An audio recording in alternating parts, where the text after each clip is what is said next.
Every week in the NFL turns up absolutely huge games, but there can be no doubt Orchard Park this weekend, we have the game of the season ahead of us. Chiefs, Bills. Brian, what hope do we have that the Kansas City Chiefs aren't just going to run the table this season now? No hope, apparently, Will. I mean, they however you can be in danger of losing a game, be in the fourth quarter, the game is over, you're not coming, whatever it is, they've dealt with it all. And you factor in that they are back-to-back Super Bowl champions, that you have Patrick Mahomes, you have Travis Kelce, you have Andy Reid. I said a couple weeks ago on this program they didn't deserve to be undefeated. A little bit tongue-in-cheek, but that is factual. This is a team that could be 5-4, they could be 4-5, and they are still undefeated. If they win this game, the game of the year, if they win this game in Buffalo in front of the Bills Mafia on Sunday evening, are they not going undefeated? I mean, you win this game and then you win the previous games like they did. What can they not do, even if they don't do it very well? Look, for some context of just how kind of fluky is the wrong word, and this is where you end up talking out of both sides of your mouth, right? Because they shouldn't have beat the Denver Broncos. No. The Broncos have a chip shot 35-yard field goal to win the game with 4 seconds left on the clock. The game is done. It should be a win, no problem. They get the block, and the fact is that when you watch it back and you watch all 4 kicks in that game, and you see Leo Chenal crashing the same player every time with the same move, and you realise that what they've done is they've gone and they've studied every Broncos field goal that season. They've picked the weak part of the line, they have targeted that part of the line, and then it's come good in the right moment. Brilliant teams prepare so they can win in literally brilliant any way. Teams and brilliant coaches, right? Yeah. I mean, because I wrote about this at talkSPORT.com. Sean Payton, who's pretty darn smart at football, knows his stuff, won a Super Bowl with the New Orleans Saints, had the brilliant onside kick in the Super Bowl that won the Super Bowl for the Saints. And Sean Payton had to give Andy Reid credit this week because Andy Reid and his staff outsmarted the Denver Broncos. When you have the best coach and you have the best quarterback and you have a tight end who will go down as one of the best tight ends of all time, you find ways to win games, and it is remarkable. We've talked in this program before as well this year. Is this boring? Are they the evil empire? Should you hate the Chiefs? We've come at it every way possible. In the end, you have to kneel down to the champs, and the Chiefs find ways to win games. But they're also incredibly smart, and there was some little elf locked away in a room who was just studying tape and found a way to block a kick. It's Will Gavin history time again, where I start to throw out these things, right? 34 teams in NFL history have gone 9-0 to start a season. It's a higher number than I expected. Yeah, I'd agree. But they are by far 34th on that list in terms of point differential, wow. In terms of games won by one score. They have 8 of their games have been won by a single score. And you go back through the season and you look back at the Ravens game where they win that because Isaiah Likely can't get a toenail down. The Falcons game in week 3 where the Falcons turn the ball over on downs in the red zone, deep in Chiefs territory twice in the fourth quarter, down by only 5 points. The Chargers game, they turn the ball over on downs in the fourth quarter when they've got a win percentage chance well above 60%.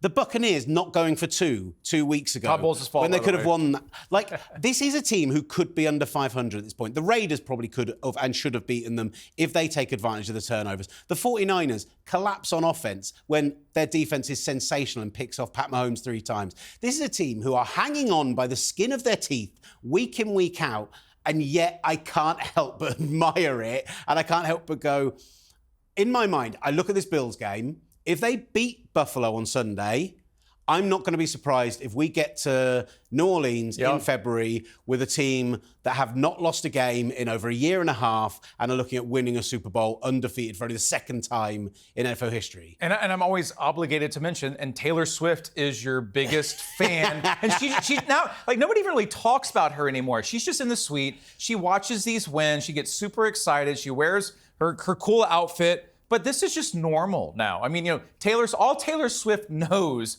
is winning in the NFL. It doesn't go like that for any. Imagine you're a Buffalo fan. Who does the average fan pull for in this game? The fan who doesn't have a team. Patrick Mahomes. It's hard to root against Patrick Mahomes. He's a likable guy. He's an incredibly talented quarterback. He's still not had a great year. But if you're the average fan and you're watching this game, if it's me, I want the Bills to win this game because and it's hard to say this and not anger every Chiefs fan in the world, and that's fine. I'm willing to do that. The Chiefs, they're not good enough to be undefeated. They don't, all you just pointed out are these great historical facts. They don't deserve to be, you win those games, that's fine. But if you're going to go undefeated, if you're going to be like the 72 Dolphins we talked about, if you're going to be like the 16-0 New England Patriots who came a helmet catch away from being the truly undefeated team of all time, you should be a great team. And they haven't been close to great this far. I think if you're an average fan, you're rooting for the Bills in this game to get rid of the undefeated Chiefs. It's mad. The Chiefs are going on the road, by the way, as an underdog in this game. And they're undefeated. 1.5-point underdogs. And Patrick Mahomes in his career, 13-1-1 when an underdog. Like his win percentage when an underdog, I think that's against the spread. His underdog win percentage just straight up is 3 times better than the NFL average. It's ridiculous. And yet, I think everyone should be rooting for the Bills this weekend. And I just said, if they beat the Bills, I can see them going undefeated to New Orleans. I also think if the Bills win, they end up as the number 1 seed in the AFC because the Chiefs will drop another game. They'll drop another game, yeah. I think the Bills run the table, and then we get an AFC Championship game, which is a replay of this game this Sunday. I think it's that important Sunday, and I think if the Bills can get a victory, considering they've still got to play the Niners, they've still got to play the Lions, they haven't got an easy run in by any stretch of the imagination, but it's turning over the undefeated Chiefs, getting that little bit of momentum on their season, getting their defensive captain Matt Milano back, getting their key weapons like Amari Cooper back. I just think it's going to be that real key moment in their season, which suddenly everyone goes, oh, the Buffalo Bills for the Super Bowl. That seems like something I fancy. Here's what it comes down to for me. This game won't define anything other than, maybe ending an undefeated season. But it all that matters is the playoffs. The Ravens know that in Lamar Jackson, Josh Allen, the Buffalo Bills, the Bills Mafia, on and on and on.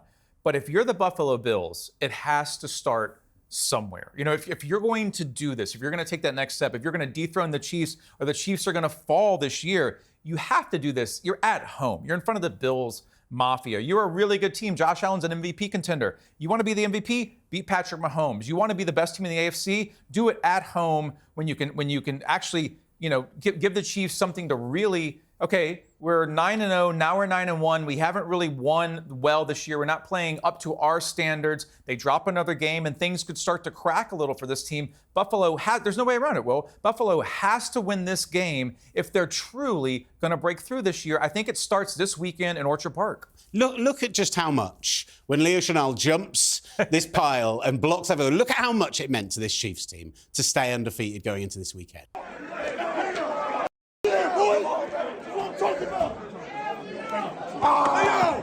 Come on, baby.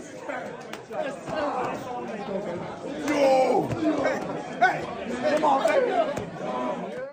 If you're the Bills and looking at that and seeing just how they've reacted to it, and you know that as Buffalo, you've been to Arrowhead and you've won in Arrowhead at the Chiefs back-to-back seasons, and yet 3 of the last 4 years, your season has ended with defeat to the Chiefs in the playoffs.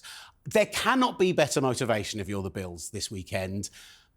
And I believe in that idea of momentum. I believe in that idea of bulletin board material. Yeah. I believe in that idea that Sean McDermott is going to be getting in there. Josh Allen's going to be getting in there, G'ing this team up. I think they're going to come out with their hair on fire, and I really, really fancy them to win on Sunday. Buffalo should win this game. Right now, Buffalo is the better team. Buffalo, at this second in time, and you can have your say in the comments below this, and be sure and subscribe. But right now, Josh Allen is better than Patrick Mahomes. That is a statistical fact, Will. So you have all that going for you. You have the Bills Mafia, the best fan base in the NFL. You got to win this game. There's no way around it. And if you don't, you'll hear all the questions again about Sean McDermott, right? We're not talking about that right now, but just a few weeks ago, was Sean McDermott the right coach? He was in Houston, had that horrendous decision. He could have gone into overtime, decided to kind of go for it at your 10-yard line, gave the ball back, Texans win on a field goal. No more Sean McDermott questions right now. The Bills need to force the Chiefs to actually ask some questions, answer some questions. This is not a team that's good enough to be undefeated, and they're just hanging on. Buffalo should be able to end this. I think they can answer those questions, though, or at least ask those questions, because the questions they need to pose are, can we win in all 3 phases of the game? We saw special teams made the decision for the Chiefs this weekend. The defense has bailed out Patrick Mahomes and Travis Kelce and all of those amazing weapons and Andy Reid so many times this season already. And yet, in Josh Allen, you have a guy who is very much in the MVP conversation, a guy who is it's without his usual level of flash because he's not having to bail this team out. Joe Brady has come in. I think he's been the assistant of the year so far. He's doing an unbelievable job with that offense. And he is making it so easy for Josh Allen, despite the fact they're missing so many of their weapons. If they get Amari Cooper and Keon Coleman back this weekend, I think that Chiefs defense can be picked apart by Joe Brady.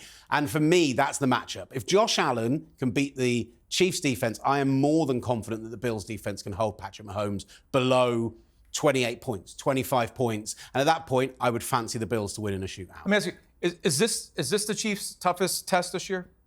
I would say outside of the playoffs? Yeah, I would say so far their toughest test this season.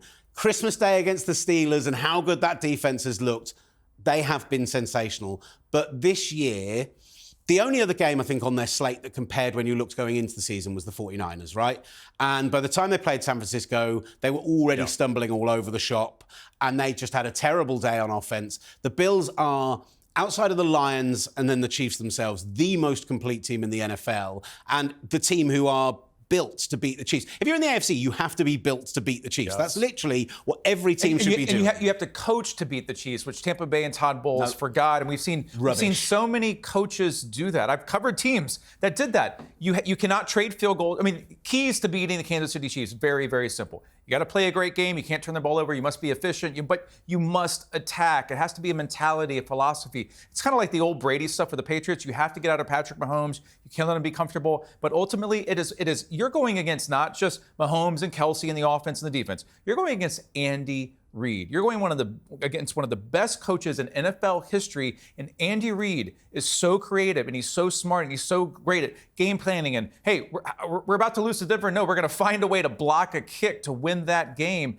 You have to find a way to beat Andy Reid, and the way you do that is not by settling. You have to remain on the offensive. You have to attack. You have to be the aggressor. And what better place to do that than Buffalo with the Bills Mafia, the best fan base in football? I know we're always going to talk about the Chiefs. I know they're always going to be a hot topic of conversation. You talked about the Taylor Swift factor. They're always going to be a reason to. I still think I've really talked myself into that Buffalo are going to be the team. I can feel it right here in this program. Buffalo are the team that we're going to be talking about. I am very afraid we'll be coming back next week, and it'll be the 10-0 Kansas City Chiefs, and it'll be like, what do we talk about with the Chiefs now? Because they just keep winning. What if the Chiefs come out and blow them out by 3 touchdowns? Then we're in trouble, and then they're going undefeated.